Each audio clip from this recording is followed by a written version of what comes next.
Chapter 8, Love Letter. Deep inside the being known as himself, something set down roots, asserting its own existence. Subaru did not even know if the heated bore was hot or cold. Yet, the strange feeling of something black and stagnant circulating in Subaru Natsuki from corner to corner gave him some idea as to what it was. Therefore, he asked not why or how, or even what for. There was no reason to ponder such things. That left only one matter for him to worry about. Invisible blow. Unseen poems. Blindside impact.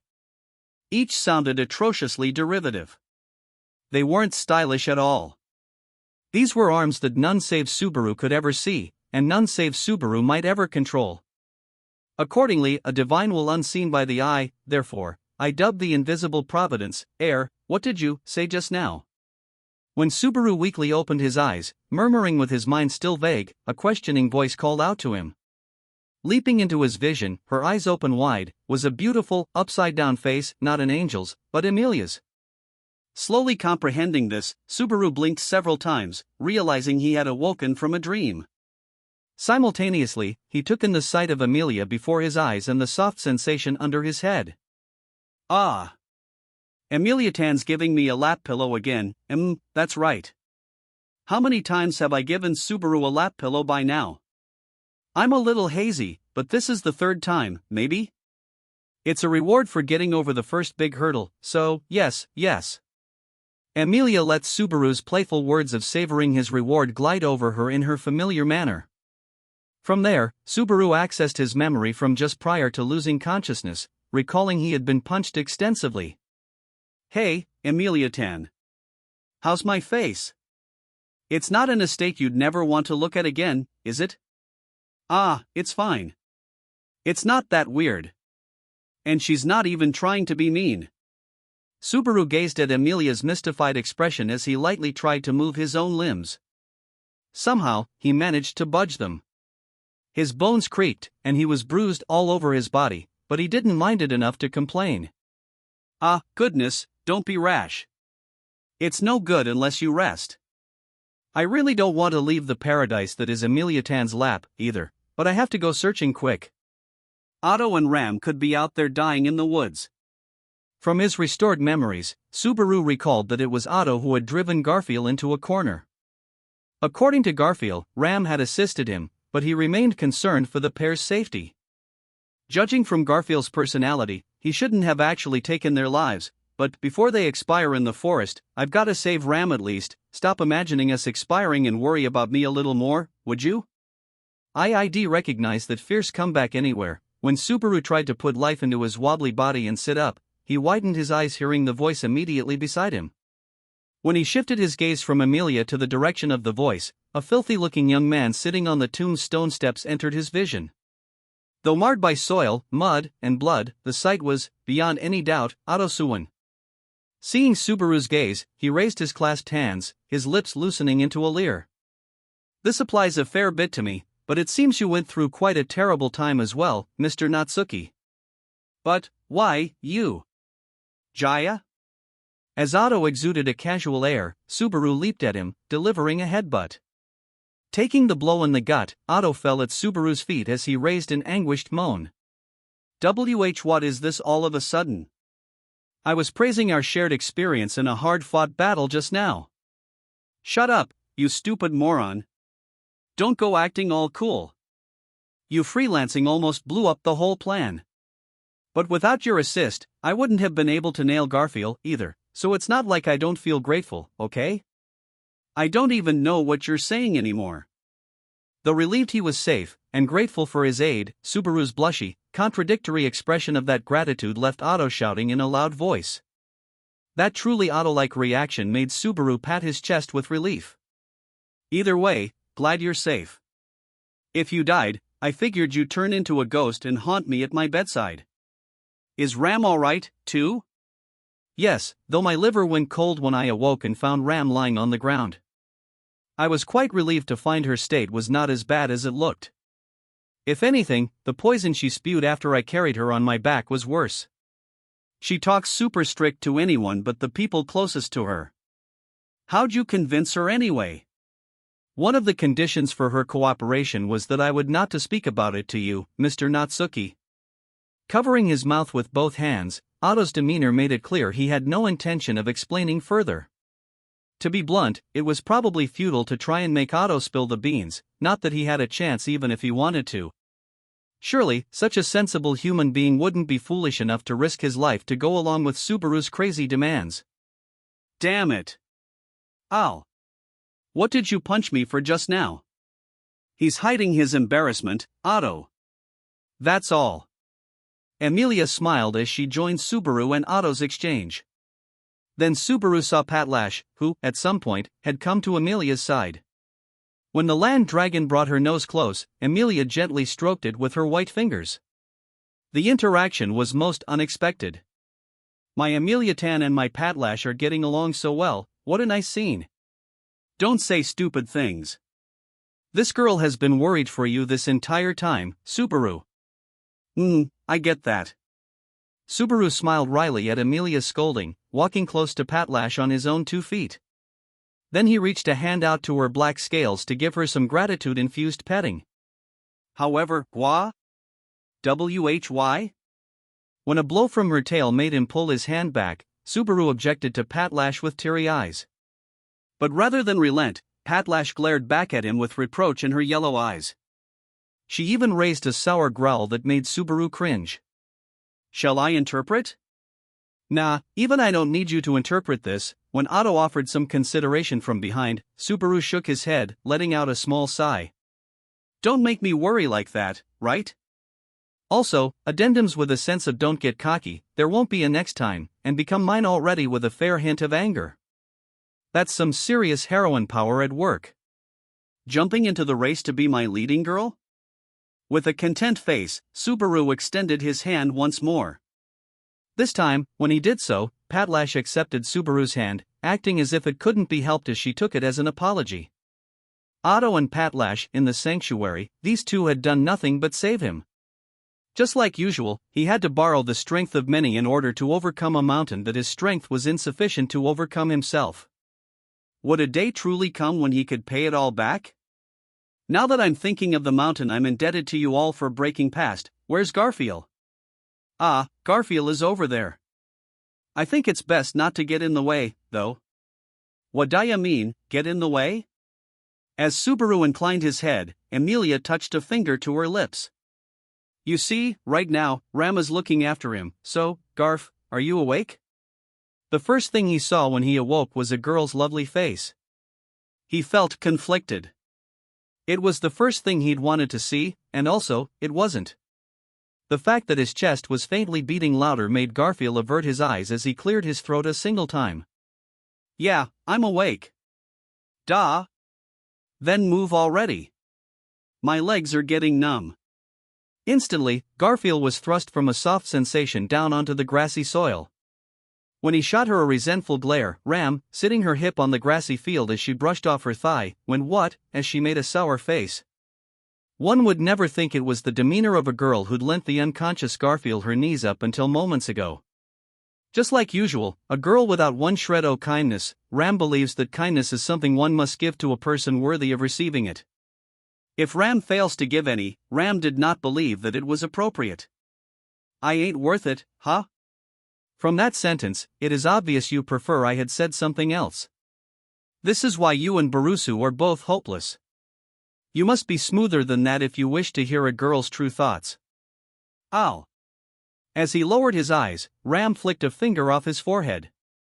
The blow was inflicted upon the scar on his brow, which he had a habit of touching.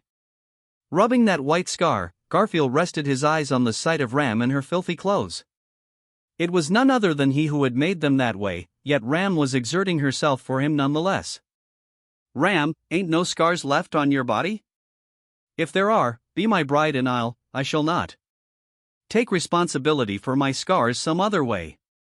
In the first place, you had a lot of cheek to do that, Garfield.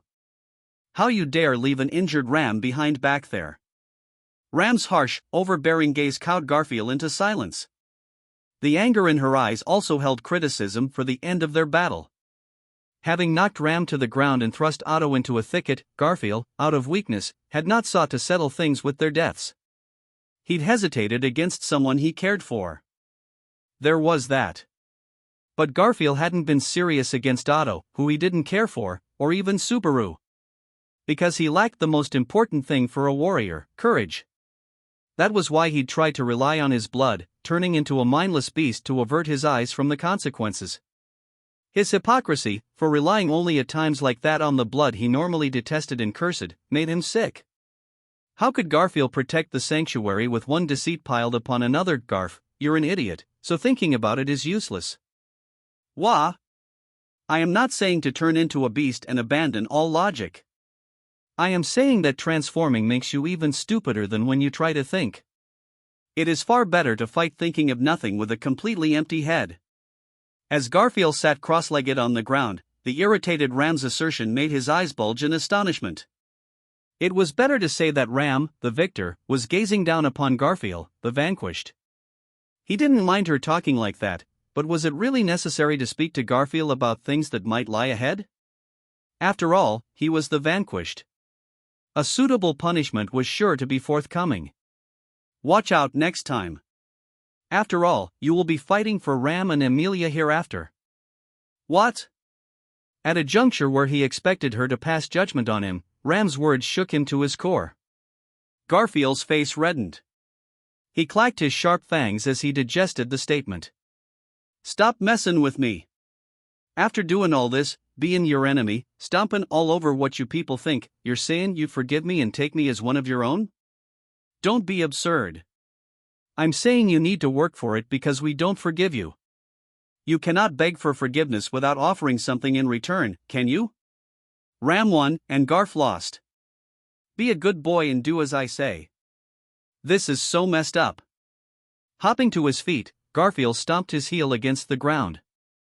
Instantly, his body wobbled, but his wounds were largely healed. He tightly clenched a fist. I accept that I lost. But acceptin' and yieldin' are two different things. Me, I'm in fightin' shape even now. If you wanna do things I don't want, you shoulda just killed me. If you wanna pick up where we left off, right, enough whimpering. It should have been an angry, awe-inspiring shout, but one rebuke from Ram laid Garfield's efforts to waste. Her pink eyes looked upward. The raw intimidation in them made Garfield draw in his breath. You lost, didn't you, loser cat Garf? Just how long do you intend to dawdle and look pathetic in front of the girl you like? The instant you lost, you went from blaming others to blaming yourself, pointing your fangs inside instead of outside. That's all, isn't it? So stupid. The barrage of words hit the bullseye so accurately, Garfield's words caught in his throat. Just because I lost, what, I should make some stupid smile and line up on your side? There's no way I can do that. I accept I lost, but I ain't acceptin' I was wrong. This was neither desperation nor an attempt to wiggle out. It was how Garfield truly felt. Yeah, that's right, I accept I lost. Losing 'cause of numbers ain't no excuse. But me, I don't think I was wrong. This feels half done. He could not betray himself from up to that moment. It was impossible for him to submit to Ram and the others, even for pretense's sake.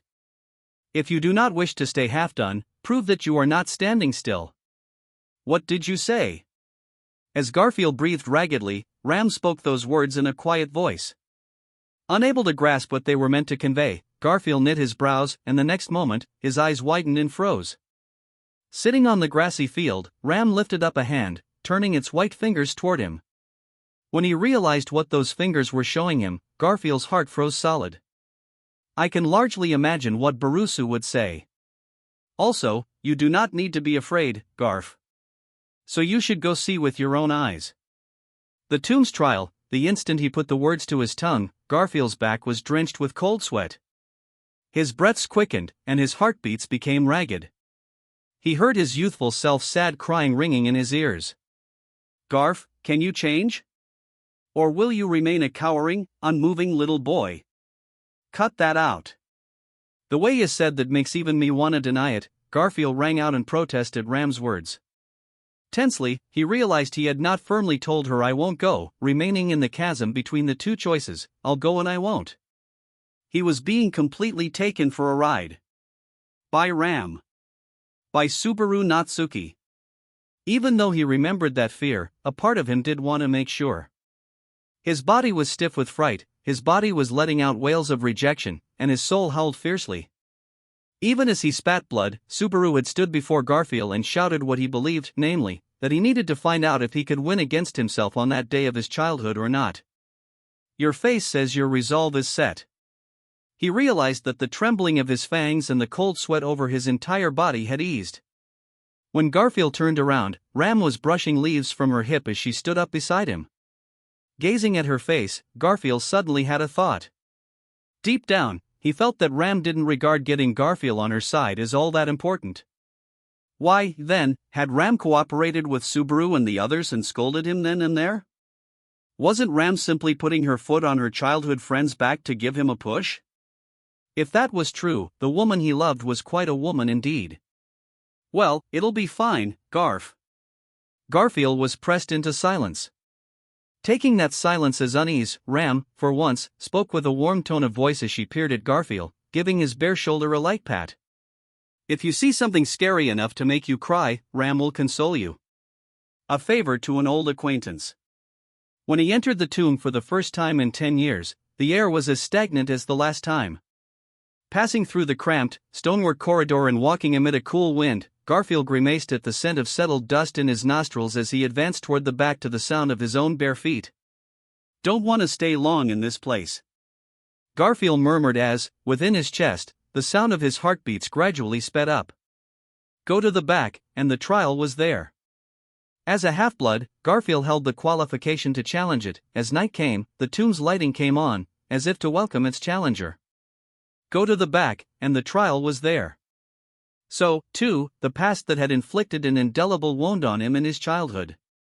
Go to the back, and the trial was there. Would touching it one more time change anything? Pathetic.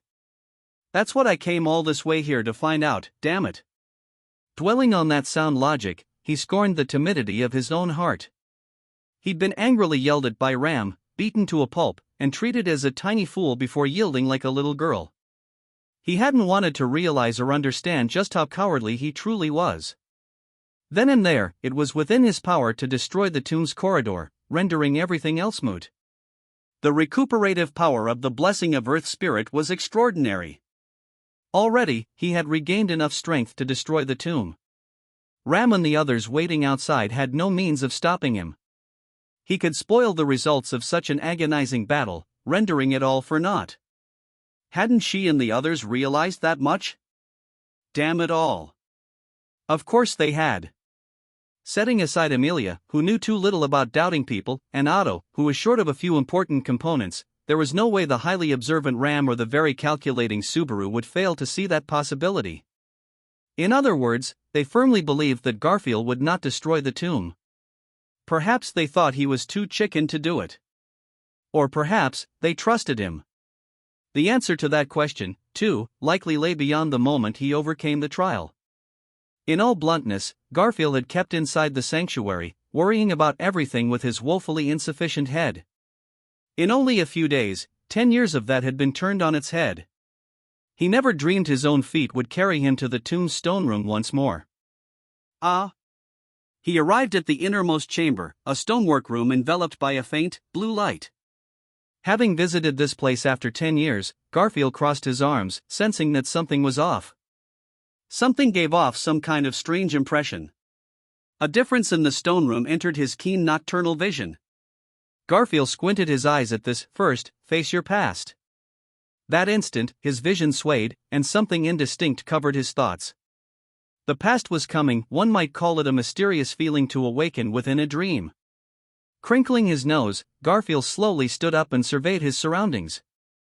What flew into his vision was a most familiar forest, but compared with the scenery Garfield knew, this forest was over 10 years younger.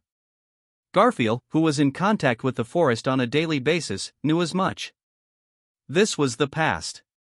The trial had begun, and he was in the sanctuary of 10 years past. No doubting it now, clenching a fist, Garfield let the words trickle out as he made a bitter face. It was obvious that this was the past. It was expressed more eloquently than any words, more obviously than seeing how the trees were young again, and it was thanks to the scene spread immediately before Garfield's eyes. It was a scene of 3 women exchanging words in a place close to the sanctuary's barrier.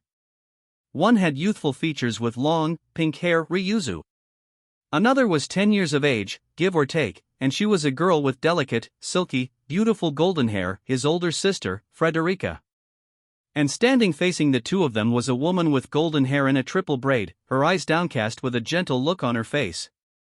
She was holding a young child against her chest. Mom. The sight of his mother in Garfield's younger self made a weak voice trickle out of his throat. However, the tiny voice with which he called his mother did not reach, failing to affect the scene in any way. Of course it didn't. No one could change or interfere with the past. As Garfield trembled and stood rooted to the spot, his mother and ReZero exchanged words. And yet, the contents of the words and the reactions to those words, nothing reached Garfield at all.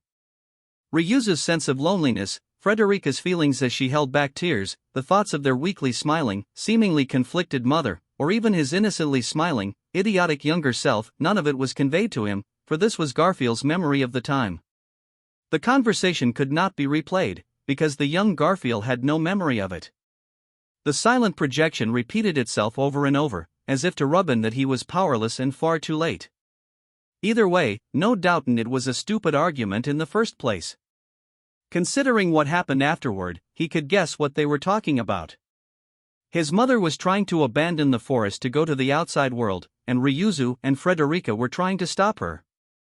Garfield was the only one with a blissfully ignorant look, thinking only of his happiness at being embraced by his mother. Youth was his excuse for not realizing he was watching his mother go off to her death. You shitty brat. Seeing the smile on his younger self's face, Garfield angrily thrust his claws forward. He wanted to rip the guy to shreds, his past self that was ignorant and powerless to do anything but watch. And yet, his claws passed right through the young child, and right through the arms of the mother who held him. He stomped the ground, trying to send it flying as if to kill off his past. The blessing did not activate. He could not interfere with the past. That was the absolute rule of the trial. Then why? Why show me this scene, damn it? What trial? What past? What witch of greed testing ground? Nothing changed. Nothing could change. His mother was dead. He was weak, able to save nothing. Nothing. Was that just how it was? Was this all there was to the world? Was the trial there to teach him that? He went down on one knee. The actresses playing out the tragedy of the past did not notice Garfield kneeling. He'd come to gaze directly at his never-ending regrets, digging into his wound from 10 years prior and making it bleed. Was this fine? Was this to be the conclusion of his challenging the trial after being kicked around by the girl he yearned for? No, he clenched his teeth so much that they creaked.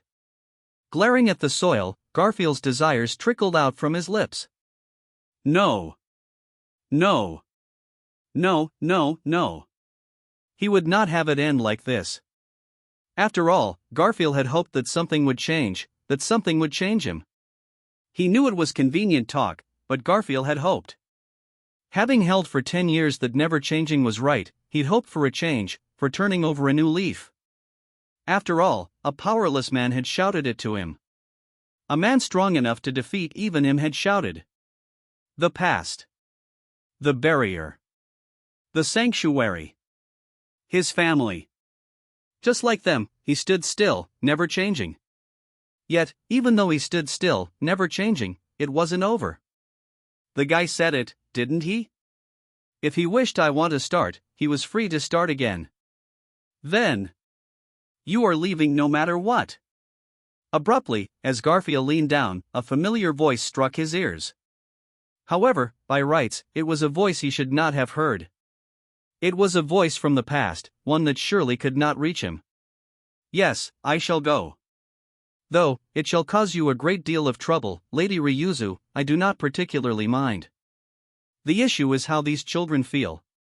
Words were exchanged between family he was used to hearing from and family he was not. Ryuzu wore a grudging look as his mother spoke to her. For as long as he could remember, it was the first time he had heard his mother's voice. Drawing in his breath, Garfield's thoughts were stolen what was unfolding. Gazing lovingly at the Garfield in her arms, his mother gently rocked his body. Gazing up at that same mother, Frederica grasped the hem of her skirt and wrung out her voice. Mother, I am sorry, I'm sure I will make you worry a great deal, too. That's fine. I am all right, but I feel sorry for Garf. I want to go together, but your mommy is a klutz, so I am sure it would be very hard for Gar. Though you are mommy's child, you are very responsible, so please. Lonely as she felt, Frederica was dutifully seeing their mother off. For the first time, Garfield learned that his older sister had agreed with his mother leaving the sanctuary. For her part, Ryuzu embraced the trembling Frederica's shoulders, respecting her will. Give these to both of them. One to Fu and one to Gar. Their mother took off the 2 necklaces that hung from her own neck. Both of them had blue, inlaid crystals hanging from them. It had nothing to do with qualifications as an apostle or anything of the sort. She simply wore them because they were pretty. And because she loved pretty things, she handed them to her adorable son and daughter as gifts. That was all it was. That was all it took for Garfield to never, ever let go of his stone. Gar, your mommy is heading out now. As she addressed him, Garfield's mother lifted up the necklace and smiled toward him. His mother's resolve unbeknownst to him, the little child innocently smiled. His mother gently kissed him on his forehead. She'd kissed him on the same part of his forehead where his scar now was. I'm sure I will bring your father back. Wait for me until then, yes? Her eyes were filled with kindness and love, her words overflowing with sympathy. Then, finally, she handed the young Garfield over to Ryuzu. Firmly embracing Garfield's body, Ryuzu nodded and smiled to his mother. From there, his mother and Frederica embraced each other. She kissed her beloved daughter's forehead in the same manner she had her son's. Garfield slumped to the ground, gazing at that in a daze. What was happening? What was this scene? Whose memory was this? The trial of the past he'd seen 10 years prior, when he knew nothing about anything, was more irredeemable than this, wasn't it? It was a memory of despair that bit into his very flesh, wasn't it? After all, his own mother had abandoned him and his older sister, leaving in search of her own happiness, hadn't she? She cast away the lives that inconvenienced hers, walking toward a life of her own. Now everything, had turned on its head, wasn't it? Mother loved us. She loved me, and she loved you. Reflexively, Garfield lifted his face toward the voice that was directed toward him just then. It was his young older sister who had spoken to the kneeling Garfield. Staring at him with the same jade eyes as his, the past that Garfield could supposedly never interfere with was staring right through him. The world had come to a halt, so, too, his mother, Ryuzu, and his younger self. That left only his older sister, and the current him. In that stopped world, his older sister inclined her head, posing Garfield a question. Mother left the sanctuary for the sake of her family. Are you dissatisfied with this? Don't mess with me like this. What's up with telling me she loved me? What are you trying to do to? I suppose this would be easier on you if she did not love you. The young Frederica spoke to Garfield, whose voice was caught, as if pitying him. The difference in their heights was literally that of an adult compared with a child. And yet, regardless of his sister's physical height, she mercilessly showered words unto her troublesome younger brother. If you think love goes only one way, you can justify your own scars. You're wrong. If you come to know you both love and are loved, that leaves you unable to justify your choice to remain in the sanctuary, does it not? No. No. You don't even know nothing about what happened to Mom next. How could I not know? Garfield, shouting as he gave in to anger, instantly lost his voice as if impaled by ice. Frederica hardened her young cheeks, her expression holding back tears as she stared at Garfield. What was his big sister telling him that moment? Was she saying she knew? Of course I would know. If mother was visited by misfortune immediately after distancing herself from the sanctuary, of course I would not fail to hear of it. Then why? Surely, you understand why I would not tell you that at such a young age? Garf. You are not a child anymore, so, Frederica knew what had happened to his mother. Ryuzu and the other residents likely knew as well. Only the young Garfield, persistent in his youthful ways, did not know. If he had not seen it in the tomb's trial, he likely still would not know, even to that very moment. Really, you remembered that mother loved you, didn't you? Garfield had become obstinate in order to trample many feelings underfoot. Your forehead wound, you did that to yourself so you could forget mother's kiss, to act like it never happened, didn't you? The white scar on his forehead, a wound he did not have when his mother held his younger self.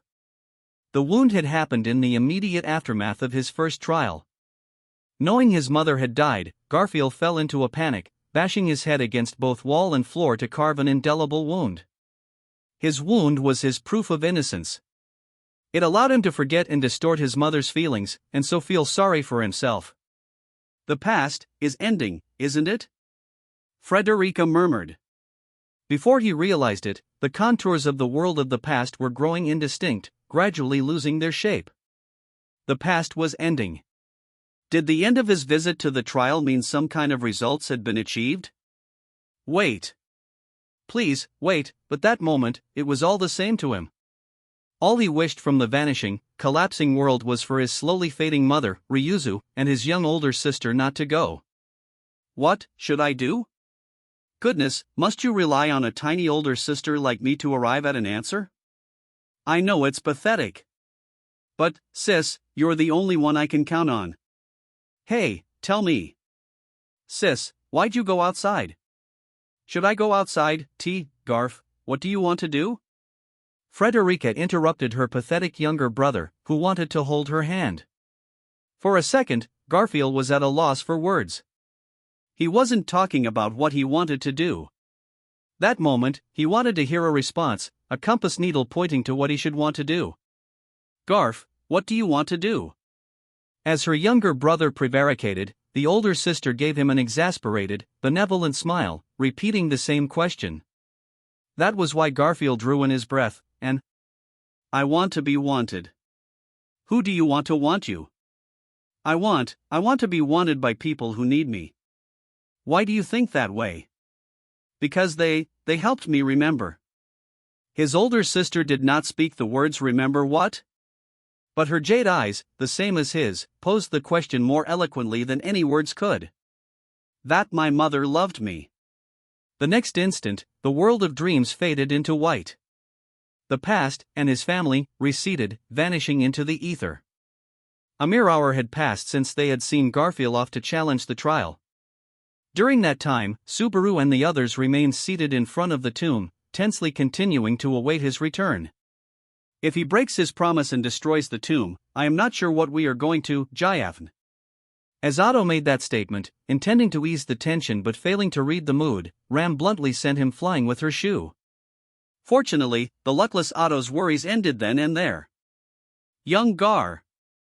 The loud shout came from Shima, who was there as part of Team Ryuzu, watching over the tomb. After the battle with Garfield concluded, Subaru used the time spent waiting to give a shout-out via the crystal, getting the group to meet back together there.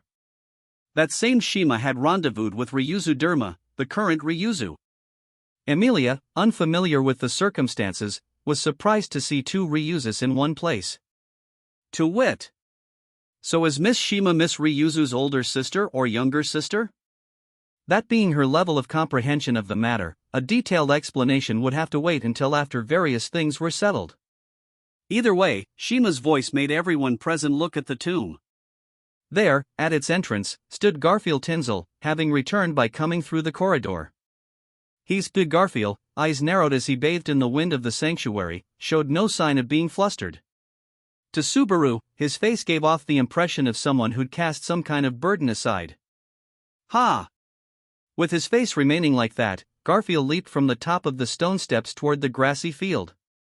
Then, he landed in front of Subaru and the others, no, in front of his two grandmothers, Ryuzu and Shima. Standing up, Garfield looked from one to the other. One was a grandmother he had spent a great deal of time with, the other was a grandmother he considered the savior of his life. Why, young Gar? Don't make faces that don't suit ya, old hags. Sorry to make you worry. Young Gar. Still, I gotta say, I'm used to different old hags with the same face standin' next to the others, but I sure ain't used to the same two old hags standin' next to each other. As the grandmothers stood side by side, Garfield spoke quite bluntly as he simultaneously put his hands on both their heads. His hands made both Ryuzu and Shima go stiff. However, with faces ready to break into tears, they accepted his hands nonetheless. Their family relationship was a complicated one.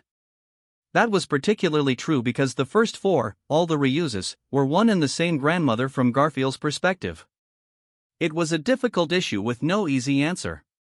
But in the moment that he watched the three of them, Subaru thought, might not need to worry about them after all.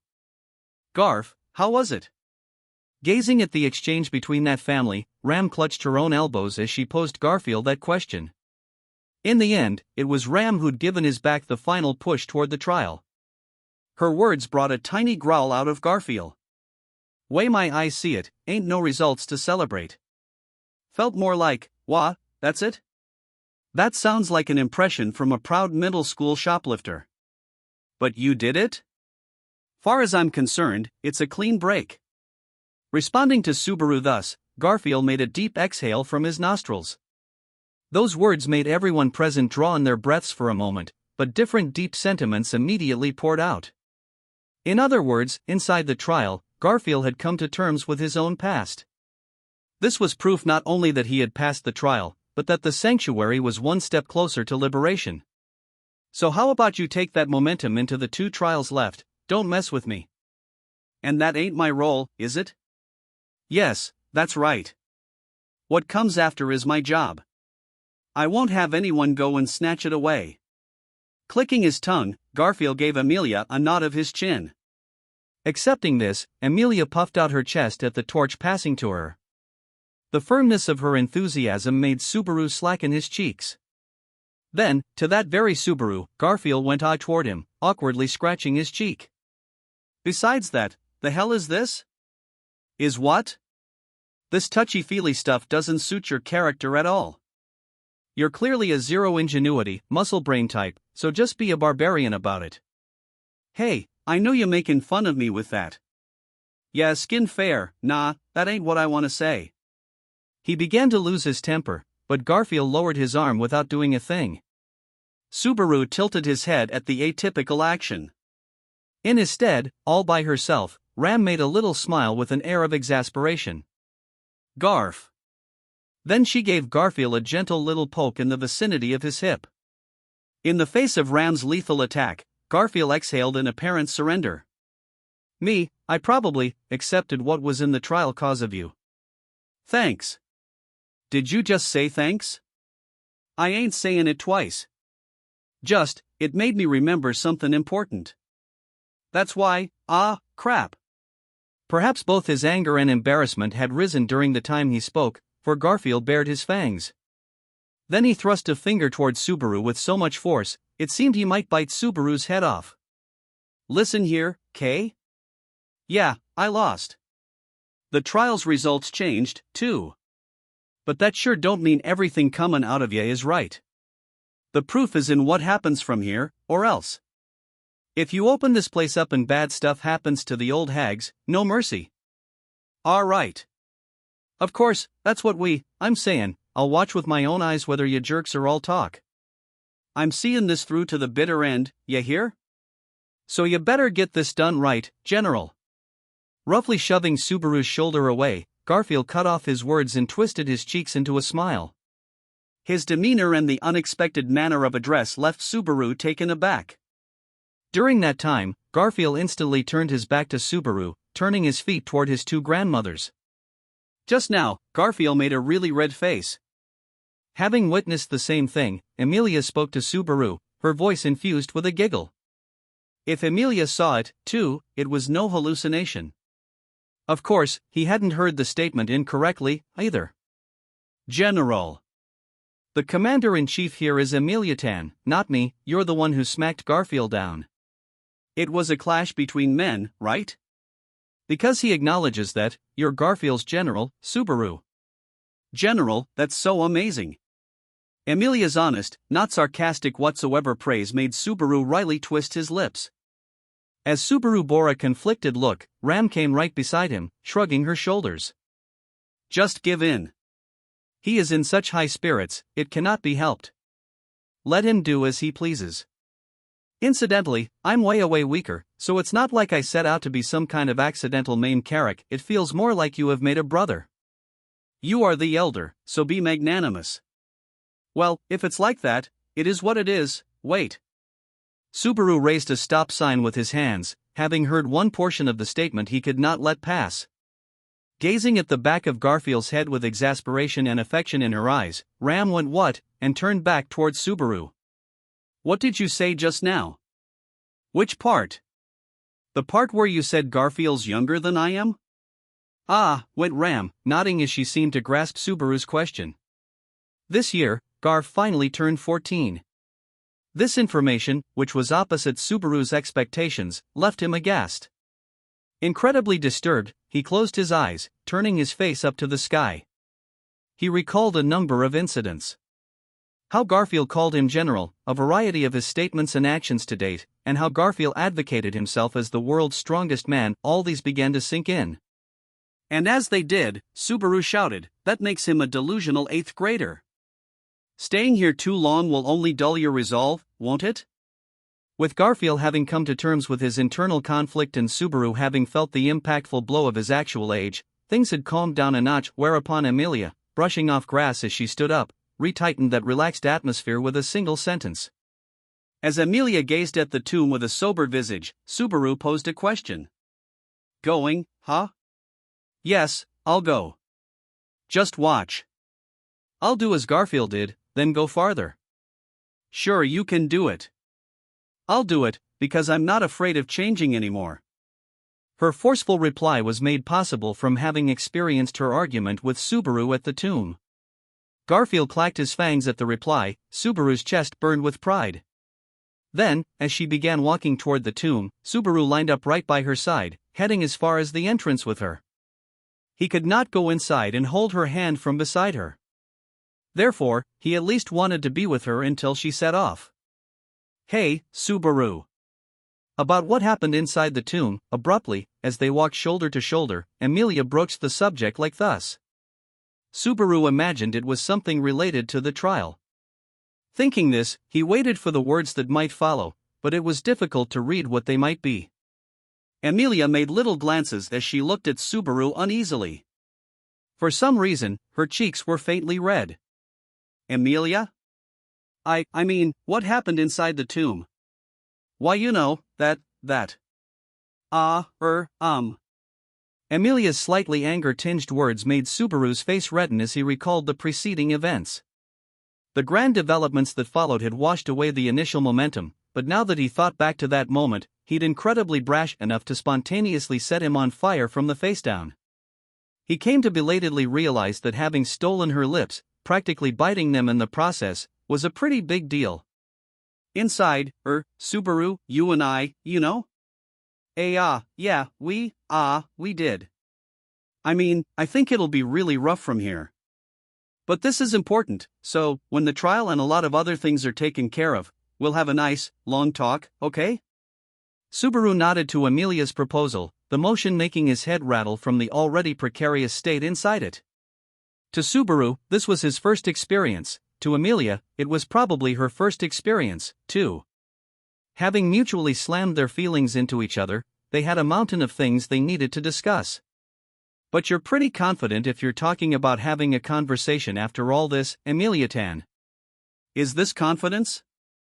I wonder. It might be just bluff and bluster, you know? But that means you ain't ready to blow it, right? I'm sure it'll go well. I'm willing to bet on it.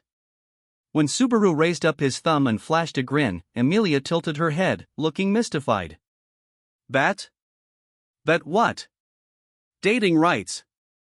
If I win, I get a date with Emilia-tan, and if you win, you get a date with me. Yes, yes, whatever you say. Just like usual, Emilia elegantly parried Subaru's advances. By the time they finished bantering, the two reached the entrance to the tomb. The place of the trial welcomed its challenger. The dimly lit corridor, which was filled by a pale light, invited Emilia within. If she continued forward, the trial of the past awaited her. Despite this, Emilia smiled at Subaru, not tense at all. Well, I'm heading out for a bit. Come back soon. Watch out for carriages and strange men. Don't say foolish things. She shared a wry smile, and after that, a lovely smile. Leaving this behind her, Emilia went into the tomb, vanishing from sight. The faint light that wrapped around the tomb did not reach the back of the corridor. Watching her back as she boldly strode away, Subaru brought his hands together once, going down on one knee as if to pray. From there, Subaru could do nothing. The rest was Emilia's battle alone. Now Guiltiro takes one step. Gonna look less of a man with a worried face like that, General. Huh, it's easier to absorb those peculiar sayings when I know they're coming from an 8th grader. I had a phase like you, quoting all sorts of sayings from important people. As Subaru saw Emilia off, Garfield came to the stone steps below. He stood beside Subaru, hesitating only slightly before chiming in. Hey, General, I gotta apologize to you for just a teeny tiny bit. Well, isn't that admirable of you? You can talk to your general about anything. It's embarrassing if you put it that way. The lack of defiance made Subaru scratch his cheek in a blushy manner. Then, Garfield let out a heavy sigh. Well, I went inside, okay? So I was in the back there, too, so you were. That's why I saw. The, product of all the general's hard work. Garfield prevaricated, finding it hard to put it into words. Subaru, not grasping what he was trying to say, made a questioning look. But he immediately realized it. He had a guess. His face turned deep red. He saw it. He saw it, he saw it. He saw it. And no. I forgot. I mean. I didn't expect you'd actually go into the tomb yourself, so, if you went in, Covering his face with both hands, Subaru squirmed as he fell on the spot. Shame. Shame strong enough to want to die. Few were the souls who could live with so much shame. That moment, he detested Garfield, perhaps hating him more than when they'd come to deadly blows. You glaring at me like that puts me in a bind, but, my bad for seeing it. General, you're a huge stupid bastard, but I'm glad you're the general I lost to. Shut up, forget you saw it. You can just pretend you didn't see it, damn it. You're not a little kid, wait, you are a little kid. Damn it all. When he tried to call Garfield a brat, Subaru immediately realized it was he who was at an overwhelming disadvantage, what with his soft spot in his opponent's grip. The resentful shout sent Garfield bursting into laughter, slapping his knees. As he rested, exposed to lukewarm gazes, Subaru prayed for Emilia's good fortune, simultaneously praying that she would not notice the graffiti he had left behind. Now that someone else had seen them, those little love letters had become quite a farce. And of course, Subaru's second prayer went unanswered. Subaru, you idiot. Tense as she passed through the corridor, Emilia entered the stone room where the trial was undertaken. She traced the faintly glowing stone walls with her finger as words trickled out of her in a giggly tone. After being so frightened, Emilia had fought her fear, challenging the tomb with resolve and determination in her breast. And yet, when Emilia arrived at the stone room in question, she was greeted by an unexpected sight. I mean, this really is stupid. In contrast to her words, Emilia's expression softened, filling with affection. Who could blame her? Anyone seeing it would surely have the same thought. The walls Emilia traced with her fingers had marks on them that they should not have had. Every single one of the 4 walls of that cramped, stonework room was buried in many, many markings. The shadows from the glow gave those marks tangible shape. Emilia touched her hand to them as her chest grew hot. Carved into them were pictures, characters. Emilia was surrounded by many words, many feelings. The pictures were the adorable Pucks that Subaru had drawn many times before. The drawings of Puck had various expressions on them, and surrounding these were writings in iScript, as if they were written by little children. "Hang in there, you can do it. Puck and I are both cheering you on. Once this is done, let's go on a date. I'm counting on you, Emilia. I love you. That's why I believe in you. Idiot, idiot, idiot, idiot. Subaru, you dunderhead." Even though she had to challenge the trial, even though painful, sad memories surely awaited her, his efforts to cheer her up nearly had her in tears. What a terrible person he was. Something dawned on her. That moment, she understood. Since Emilia had come to this place 2 days prior, the only chance to engrave these characters and images was the night before. Subaru had taken the time. Subaru had distanced himself from Emilia's side during that time. And what he'd done during that time was the one thing which Subaru absolutely would not speak to her about. What a very stupid thing to break a promise for. "I am absolutely not forgiving you until you apologize for this, you know." Adoringly touching the characters, she voiced her thoughts for the boy who had carved them. The next moment, she felt like her consciousness was being lulled to sleep and sensed the world's contours growing vague. The trial was coming. The past she had feared so much was coming. And yet, a smile remained on Emilia's lips. Emilia did not understand if the experience of being invited to her past ought to be called a dream. Dreamlike might have been appropriate to describe sinking into the familiar forest in the innermost part of her memories and stepping into it with her own feet. Surrounded by tall trees, she felt the tranquil breeze and the warm soil beneath her soles as she breathed in deeply. This place, inside the trial, was not the snowy landscape dotted by white-laden trees that loomed large in her memories. This place had not yet reached that point. That said, it was undoubtedly on the path that would arrive at the snowy landscape Emilia so deeply regretted. And then, there has been a flood of guests of late. Without a word, Emilia turned her gaze toward the person who had abruptly spoken so glibly. Deep in the forest reproduced from Emilia's memories, which was filled with the green scenery just as she remembered, one figure decidedly not from her past stood askew in the shadow of a tree. Leaning upon the trunk, the white-haired woman casually studied Emilia. There, clad in black clothing and bearing a face beautiful enough to bewitch any onlooker, stood Echidna, the Witch of Greed. When Emilia noticed the witch's gaze, the latter smiled charmingly at her, slowly stepping out of the tree's shade and walking over. Truly, a flood of guests. Both guests who ought to be welcomed and guests who surely were not invited. As she walked over, Echidna turned a casual voice and a frigid gaze toward Emilia. This was no sarcasm, they were pure, unadulterated feelings of disgust and scorn. "It's quite something for you to crawl back here after putting on such a shameful display. Even I am shocked at your audacity and refusal to quit." Her frigid black eyes both resembled those of the one closest to Emilia, and yet did not. This malice was directed not toward half-elves, but toward Emilia personally. It was raw hostility. No matter how dejected and teary you are, you get to curry favor with a man who'll console you and forgive you. You defile my personal world over and over. Selfish in the extreme, you are a loose woman, shameless and immoral. What do you have to say about that, witch's daughter? The sheer ferocity of her words would have torn the old Emilia's heart apart, utterly smashing it to pieces. Without mercy, without hesitation, the witch hurled insults to whittle down Emilia's spirit. It was not the only reason she'd been broken by the trial before, but her challenge began there. The witch neither wanted Emilia to challenge the trial, nor to overcome it. The witch did not expect Emilia to overcome the trial whatsoever. "Ah, I see. Here, I have to do that thing Subaru told me to." Now she understood. It really was exactly like Subaru had told her.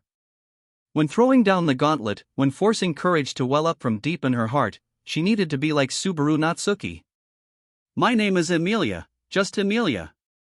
The freezing witch who hails from the great Elier forest." Emilia could tell that naming herself rubbed the witch the wrong way. Privately satisfied with that reaction, Emilia jabbed a finger toward the witch, seemingly shooting right through her into the sky. "Another witch's malice will not affect me. I am a troublesome woman like that.